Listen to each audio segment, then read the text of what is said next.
Copyfactorista Max, moi! Tänään asennetaan tällaisen Absima AMT-autoon harjaton kombo. Harjaton kombohan on ehkä paras tapa saada näihin harjallisiin autoihin enemmän vauhtia, ajoaikaa ja erityisesti luotettavuutta.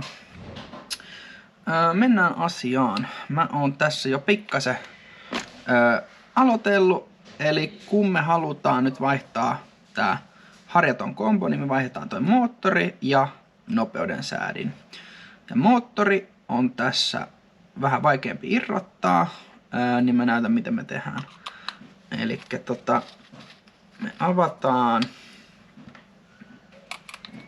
tästä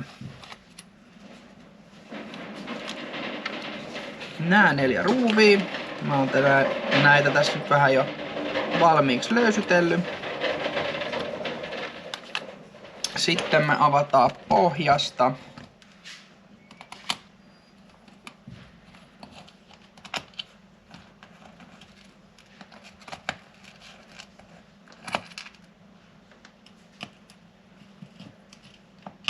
nämä ruuvit. Nämä takaruuvit ei ole välttämättä ihan pakollisia, mutta nyt ainakin tää on helpompi näyttää silleen, että avataan nämä kaikki, niin avataan nämä ruuvit. Noin. Ja nyt tästä alkaa purkautua. Sitten tarvitaan vielä 2 millin ruuvari. Otetaan tosta. Meillä on näitä, itse käytetään näitä Valu RC-ruuvareita. Ne toimii hyvin ja on edullisia. Niin otetaan vielä toi ruuvi tosta auki.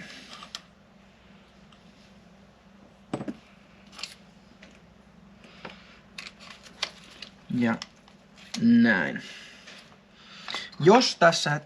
Jos purri olisi huonossa kunnossa, niin se saisi tästä nyt vaihdettua. Avataan toi klipsi tosta ja sitten voi laittaa joku muovisen tai metallisen spurrin tilalle.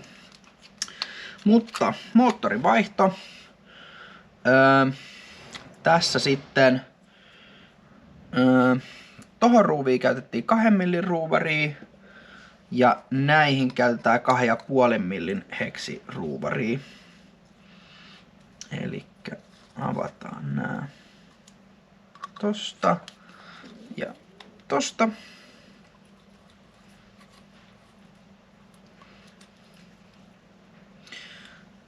Laitetaan sivuun. Tää on tästä melkein irti. Tää nopeuden sääri on 2,5 teipillä kiinni, joten kammetaan sekin tosta pois.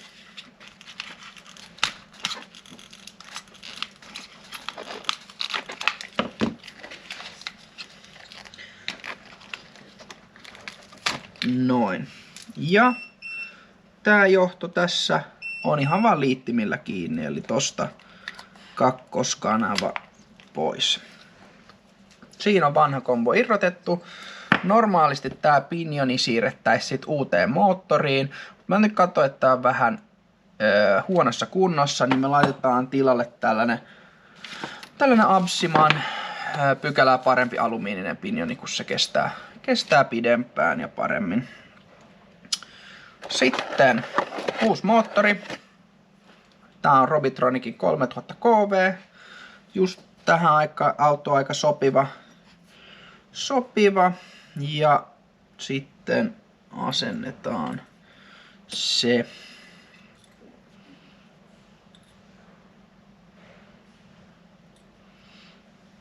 Elikkä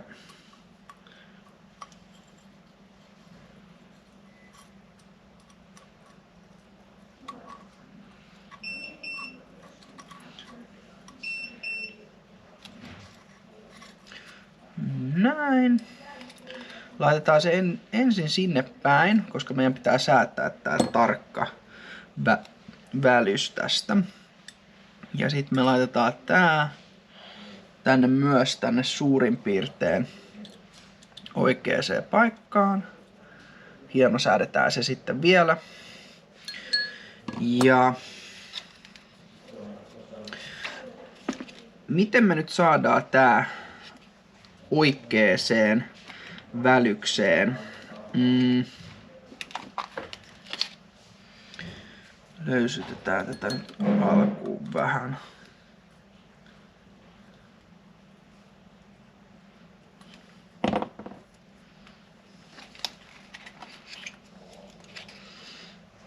Eli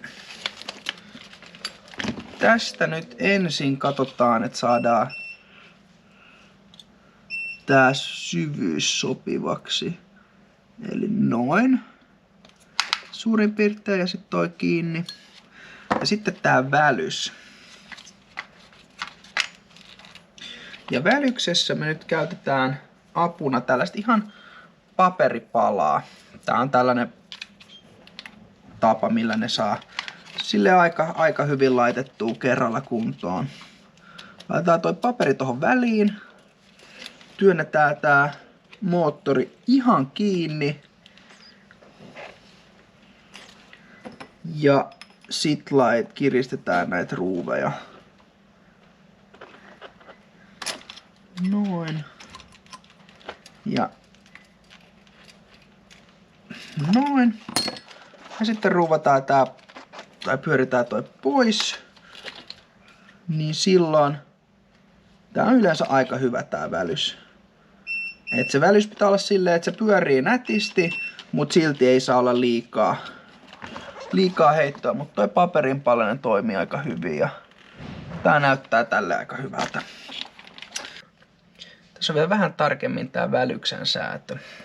Elikkä näin, että se ihan pikkasen heiluu. Ihan minimaalisesti, niin silloin tietää, että se on aika hyvä se välys. Mutta silti ei mitään ylimääräistä. Ja sitten kun sitä vähän kaasuttaa, niin se ääni kuuluisi olla suurin piirtein tällainen, kun tässä nyt on.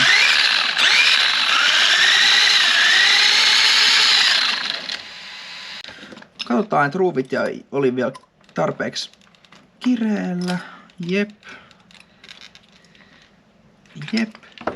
Ja vielä toi. Yes. Ja sit laitetaan tää takaisin. Noin. Pitää muistaa laittaa tää kardaani myös takaisin paikalleen. Se siis pitää, tai tää osa pitää kardaanin paikalla. Siellä on sellainen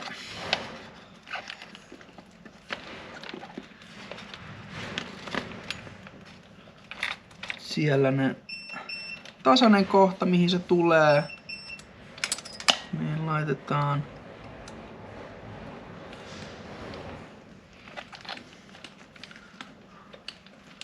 sekin tosta kiinni. Ja sitten kardaani pitää vielä saada paikalleen tälleen vähän raottamalla. Noin. Sitten periaatteessa ei muuta kuin ruuveja takaisin kiinni.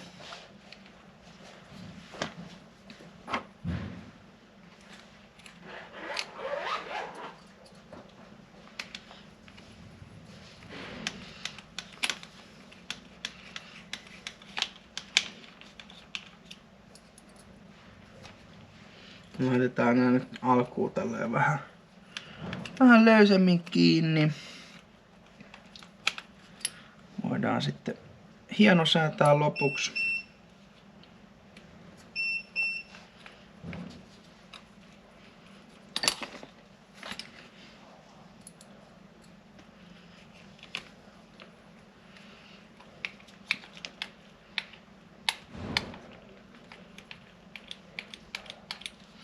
Ja pohjasta.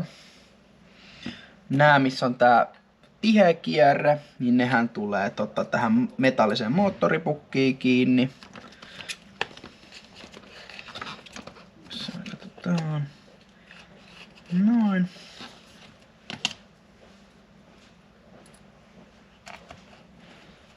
Noin. Ja noin.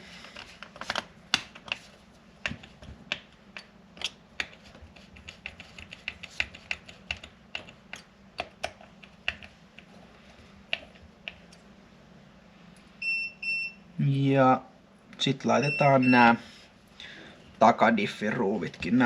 Näitten löysyttäminen tekee siis sen, että saa vähän helpommin liikuteltua sitä moottoripukki irti siitä autosta.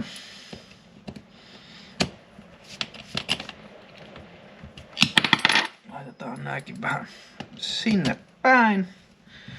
Kiristetään ne sit lopuksi.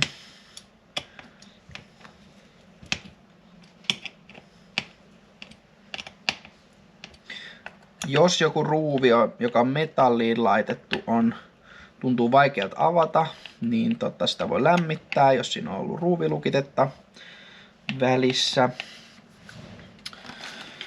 Mutta näin, nyt meillä on moottori asennettu ja välys tuntuu vieläkin ihan okolta. Niin seuraavaksi asennetaan tää nopeuden säädin. Ja nopeuden säätimen mukana tulee 2-puoliteippi. Tää vanha 2-puoliteippi kansi ottaa pois, millä se vanha nopeuden säädin on ollut kiinni.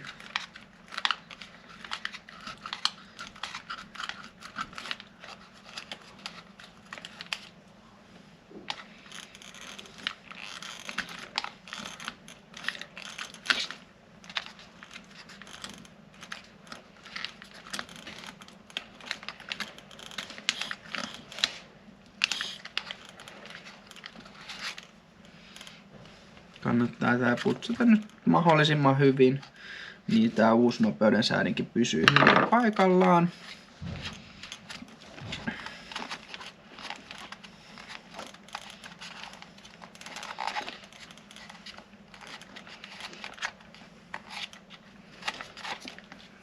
No, toi nyt on ehkä tähän hyvä.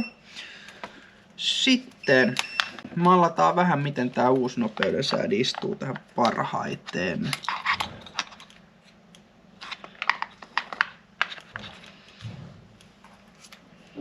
Se olisi ehkä noin. Tässä noparissa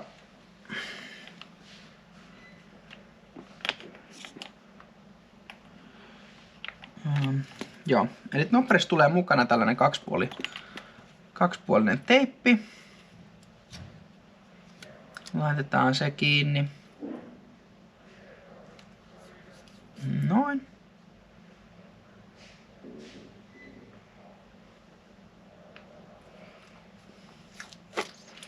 Ja sitten laitetaan nopari paikalleen. Katsotaan, että se menee hyvin. Jos varmaan ihan jees. Sitten tää johto tulee tähän vastaanottimeen. Noin. Ja tälle on sitten oma 2-puoliteippi, niin sen sitten laittaa jonnekin, mihin se sopii hyvin kiinni, vaikka tohon nyt. Ja nämä johdot, nämä on merkitty A, B, C, ja nämä laitetaan kiinni. Jos moottori kuitenkin sitten pyörii väärään suuntaan, niin sitten vaihdetaan vaan 2 johdon paikkaa. Eli sillä näissä sensorittomissa harjoittamiskomboissa saa ihan 2 paikan vaihtamalla saa käännettyä tämän pyörimissuunnan. Sitten tässä Robitronicissa tulee tää DIN Sleetin. Voi olla, että sä tarvit adapterin tai sitten liittimen vaihdon, eli juottamalla vaihtaa sen liittimen. Sen saa meidän verkkokaupasta valittua. Liittimen vaihdon kun laittaa ostoskoriin. Otetaan akku. Kytketään se. Ja ennen kuin laitetaan virrat päälle, niin otetaan tää ohjain. Ja siitä katsotaan, että throttle dual rate on 100% ja trimmi on 0. Niin kuin se näyttäisi olevan. Laitetaan ohjaimeen virrat päälle. Ja sitten tehdään tää kalibrointi. Tässä on tällainen set-nappula. Ja kalibrointi tehdään näin. Tää auto kannattaa laittaa ilmaan, ettei se lähe matkaan, jos tuleekin virhe. Eli auto ilmaan. Renkaatkin voi halutessaan irrottaa. Mutta sitten me tehdään tää kalibrointi. Eli set-nappula pohjassa, virrat päälle. Kun se vilkuttaa, päästään nappula. Ja nytten pidetään kaasu neutraalissa. Painetaan nappia kaasupohjaan, nappia, jarrupohjaan, set-nappia. Ja näin se on vaihdettu. Ja nyt me nähdään, että tää pyörii väärään suuntaan. Niin nytten me otetaan virrat pois päältä. Vaihdetaan kahden johdon paikkaa. Tää toimii vain sensorittomissa. Sensorillisissa näin ei tehdä. Mutta sensorittomassa näin voi tehdä ihan hyvin. Eli vaihdetaan kahden johdon paikkaa. Ja virrat taas päälle ja nyt tää toimii oikein päin. Siinä oli nyt tää vaihto. Tässä Robitronicissa on lipomoodi päällä vakiona. Jos ajaa NIMH-akulla, tää on lipoakku, mutta jos ajaa NIMH-akulla, niin ohjekirjassa löytyy tieto, että miten se lipomoodi laitetaan päälle.